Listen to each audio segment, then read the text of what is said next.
Áudio 9. Como se fosse uma onda. Estando eu ali de pé, enquanto continuava a adorar ao Senhor, abri os olhos para olhar ao redor, porquanto de súbito senti uma lufada de vento. Eu não sabia de onde o vento estava vindo. Era gentil e suave, como uma brisa. Olhei para as janelas com os vitrais coloridos, mas estavam todas fechadas e tinham sido postas altas demais para permitirem que aquela brisa entrasse. A brisa incomum que eu senti, entretanto, assemelhava-se mais a uma onda. Senti que me desceu por um braço e subiu pelo outro. Eu sentia que a brisa realmente se movia. O que estava acontecendo? Poderia eu reunir coragem suficiente para dizer o que estava sentindo? As pessoas talvez pensassem que eu estava enlouquecendo. Durante o que me pareceu uns 10 minutos, as ondas daquele vento continuaram a passar por mim e então senti como se alguém tivesse envolvido meu corpo em um puro cobertor, um cobertor de calor. Keltrin começou a ministrar ao povo, mas eu estava tão absorvido pelo Espírito que nada mais realmente me interessava. O Senhor estava mais forte e mais perto de mim do que jamais estivera antes. Eu sentia necessidade de falar com o Senhor, mas tudo quanto eu podia sussurrar era: querido Jesus, por favor, tem misericórdia de mim. E eu disse novamente: querido Jesus, por favor, tem misericórdia de mim. Eu me sentia muitíssimo indigno. Eu me sentia como Isaías quando entrou na presença do Senhor. Ai de mim que vou perecendo, porque eu sou um homem de lábios impuros, habito no meio de um povo de impuros lábios, e os meus olhos viram o Rei, o Senhor dos Exércitos. Isaías 6:5. A mesma coisa acontecia quando as pessoas viam a Cristo.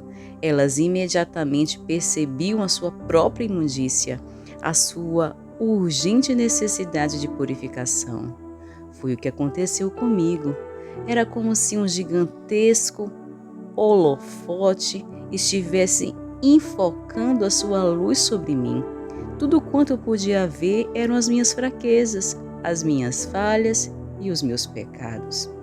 E eu proferia por muitas vezes em seguida: querido Jesus, por favor, tem misericórdia de mim. Foi então que ouvi uma voz que me pareceu inconfundivelmente do Senhor. Era muito gentil, mas inequívoca. Ele me disse: minha misericórdia é abundante sobre ti. Minha vida de oração até aquele ponto tinha sido de um crente médio, normal, mas naquele momento, naquela reunião, eu não estava apenas falando ao Senhor, Ele estava falando comigo. Oh, que tremenda era a comunhão que eu sentia. Eu quase nem percebia que aquilo que estava acontecendo comigo na terceira fileira da primeira igreja presbiteriana em Pittsburgh era apenas uma prelibição daquilo que Deus tinha planejado para o meu futuro. Aquelas palavras retiniam em meus ouvidos: minha misericórdia é abundante sobre ti. Sentei-me chorando e soluçando. Simplesmente nada havia em toda a minha vida que se pudesse comparar ao que eu estava sentindo. Fui de tal maneira cheio e transformado pelo Espírito que nada mais me interessava. Eu não me importaria se uma bomba nuclear atingisse Pittsburgh em cheio e se o globo terrestre inteiro se partisse pelo meio. Naqueles momentos eu me sentia conforme a palavra de Deus descreve, e a paz de Deus, que excede todo entendimento, guardará os vossos corações. Filipenses 4:7. Jim me havia contado sobre os milagres que tinham naquele lugar nas reuniões dirigidas pela senhorita Coma, mas eu não fazia a mínima ideia sobre o que haveria de contemplar nas 3 horas que se seguiam naquele lugar. Pessoas surdas de súbito começaram a ouvir. Uma mulher levantou-se de uma cadeira de rodas. Houve testemunhos de curas de tumores, artrite, cefaleias e muito mais. Os críticos mais severos de Keltrin têm reconhecido as curas genuínas que têm ocorrido nas reuniões dirigidas por ela. O culto foi demorado, mas pareceu-me como um momento fugídio. Nunca em toda a minha vida eu tinha sido de tal modo comovido e tocado pelo poder de Deus. Em uma reunião posterior, pouco depois daquele maravilhoso encontro com o Espírito Santo, voltei a outra reunião dirigida pela senhorita Coma, quando ela então discorreu sobre o preço de que eu haveria de pagar pela unção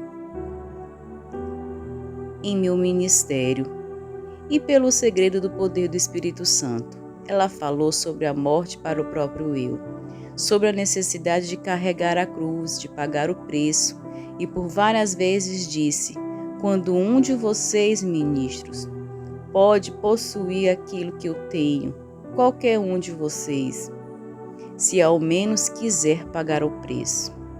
Naquele culto, comecei a entender que existe uma experiência superior, algo mais do que apenas a presença do Espírito Santo.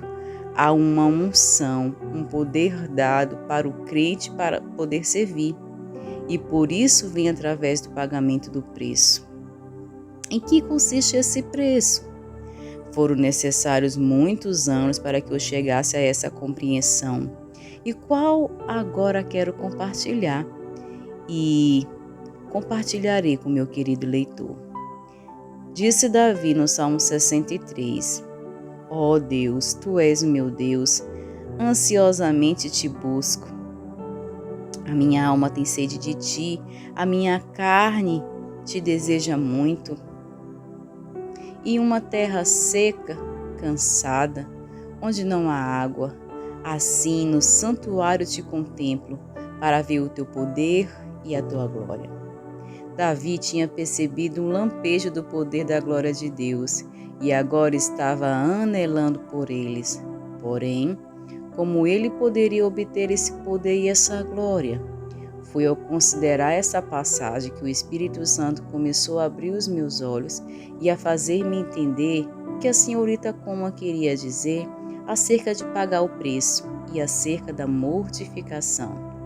Davi declarou que a sua carne almejava por Deus, ao mesmo tempo que a sua alma se sentia sedenta. Entre mentes, Isaías 26:9 afirmou: com o seu espírito ele procurava diligentemente por Deus. Assim sendo, temos a carne anelante por Deus, a alma sedenta por Deus e o espírito procurando por Deus. É digno de nota que nos relatos mosaicos acerca do tabernáculo achamos esses pontos: o átrio externo, que simboliza a carne, o lugar santo, que simboliza a alma, e o santo dos santos, que simboliza o espírito. O anelo ocorre no átrio exterior, e a sede no lugar santo, e a procura ocorre no santo dos santos. E assim, quando anelamos por Deus, entramos em oração, que é o ponto onde Deus começa a tratar com a carne, a fim de crucificá-la.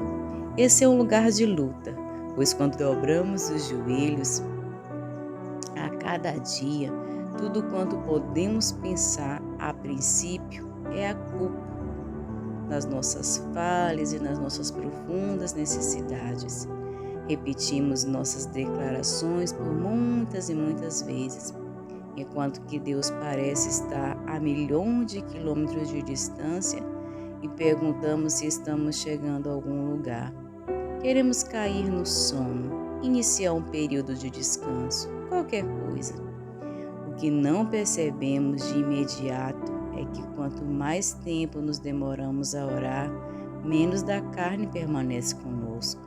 Esse tipo de morte começa quando estamos prostrados de joelhos e, em breve, quando Deus termina de crucificar a carne, percebemos que houve um irrompimento.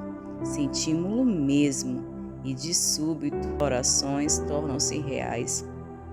Um rio começa a jorrar do nosso ser interior e nossas palavras passam a revestir-se de significado. A presença de Deus aparece e algo bem real nos acontece. Talvez até comecemos a chorar. Esse irrompimento pode durar por meia hora, uma hora ou até por mais tempo. Durará o tempo que for necessário, no caso de cada crente. Tudo dependendo de onde nos achamos com o Senhor, de nosso relacionamento com Ele. Deus precisa acabar com os ídolos e com os pecados ocultos do nosso coração. Quaisquer Isaques que estejam ocultos em nosso coração precisam morrer. Era isso que Deus estava fazendo com Abraão. Se você não tiver orado faz muito tempo, então não poderá esperar que esse irrompimento ocorra somente depois de 1 minuto ou 2.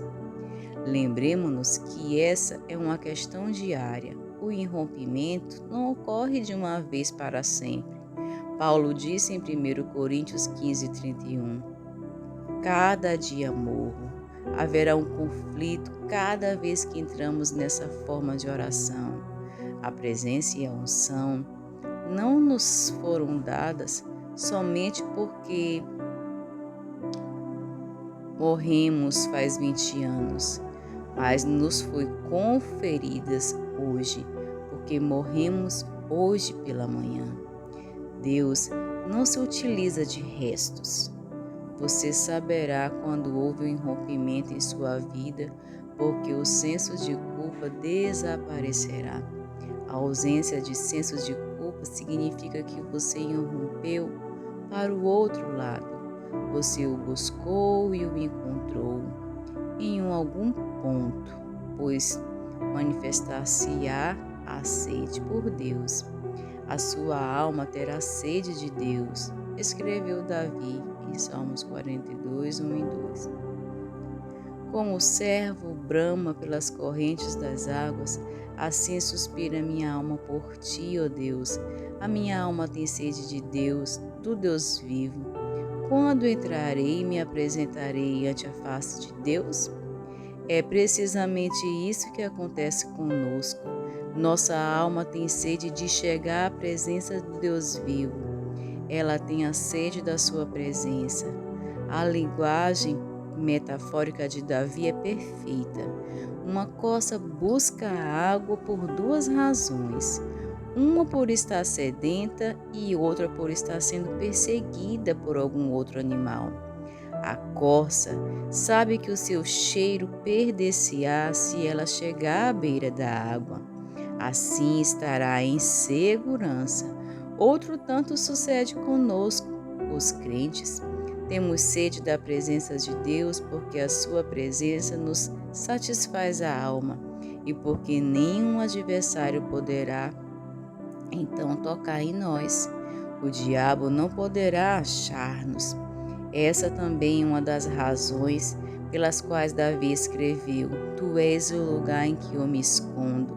Salmos 32, 7. E assim, quando encontramos aquela água pela qual a nossa alma se senta sedenta, o louvor começará a borbotar de dentro de nós. O crente reconhece que chegou ao lugar santo, onde o louvor é genuíno. Desaparecerão declarações preparadas de antemão como louvado seja Deus, obrigado Senhor. Antes o louvor tornar-se-á real. Cada aspecto do nosso ser estará agradecendo ao Senhor. Até mesmo por aquelas coisas pelas quais uma hora atrás não sentíamos que podíamos agradecer-lhe. Tudo tornar-se-á então muito bonito. Amém? Se você chegou até aqui nesse áudio, compartilhe esse áudio com outras pessoas que você também quer que desfrute da presença do Espírito Santo. Amém?